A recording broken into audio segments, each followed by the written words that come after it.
Eto, may nagtanong naman tungkol dun sa video ko sa sangla tira. Ang tanong niya, paano naman kung sangla kolekta? Well, para lang siyang sangla tira. Ang pagkakaiba, hindi ikaw yung titira dun sa property. So, papaupahan mo siya at yun ang magiging interest na mapupunta sa'yo. Madali lang intindihin to, pero may panganib kasi. May risk na nakalagay dito. Lalo na pag sangla kolekta. Bakit? Kasi hindi ikaw nakatira doon. Pwedeng ang mangyari, isang lanang owner ng paulit-ulit-ulit yung property niya. Halimbawa, isang property lang o isang kwarto lang nakasanla ng 5 beses, 10 beses.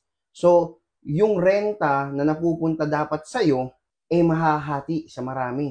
O kaya, hindi kayo mababayaran lahat dahil nangyari na sa akin to nung hindi pa ako marunong. Pero, ang maganda dito, kapag kilala mo yung nagsasanla at halimbawa kapitbahay mo lang, machi-check mo lahat to. At maganda yung sangla kolekta kasi ano yun, passive income. Kung may mga tanong pa kayo tungkol sa mga gantong bagay, please comment down below and follow for more.